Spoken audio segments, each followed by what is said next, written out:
अगर आपके भी बार-बार स्नैपचैट के नोटिफ़िकेशन आते हैं, यहाँ पर देखिए मेरे जैसे यहाँ पर बार-बार स्नैपचैट के यहाँ पर ऊपर नोटिफ़िकेशन आते हैं, कुछ भी होता है यहाँ नोटिफ़िकेशन आते रहते हैं।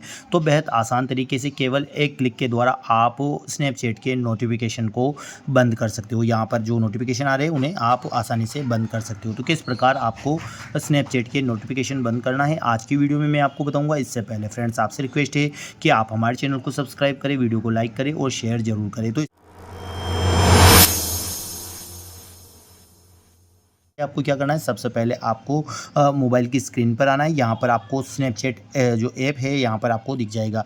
यहाँ पर आपको क्या करना है, इसको लॉन्ग प्रेस करना है। स्नैपचैट को आपको लॉन्ग प्रेस करना है। यहाँ पर आपको मोर फीचर वाला ऑप्शन आ जाएगा, इस पर आपको क्लिक करना है। यहाँ पर आपको एक ऑप्शन मिलेगा ऐप इन्फो के नाम से, यहाँ पर एक सेटिंग आ जाएगी ऐप इन्फो के नाम से। यहाँ पर आपको क्लिक कर देना है। जैसे आप यहाँ पर क्लिक करोगे, यहाँ पर आपको एक सेटिंग मिल जाएगी, मैनेज नोटिफिकेशन की सेटिंग मिल जाएगी। बस ये आपको यहाँ पर क्लिक करना है और यहाँ जो अलाउ नोटिफिकेशन हो रहे हैं इसको आपको बस ऑफ़ कर देना है। जैसे आप ऑफ़ करोगे, यहाँ पर देखिए जो स्नैपचैट के नोटिफिकेशन थे आना बंद हो गए हैं और यहाँ पर ये बंद हो गया। तो इस प्रकार आप बेहद आसान तरीके से जो स्नैपचैट के आपके बार बार नोटिफिकेशन आ रहे थे उन्हें आप आसानी से बंद कर सकते हो। ऐसी महत्वपूर्ण जानकारी के लिए आप हमारे चैनल को सब्सक्राइब करें, वीडियो को लाइक करें और शेयर जरूर करें। धन्यवाद।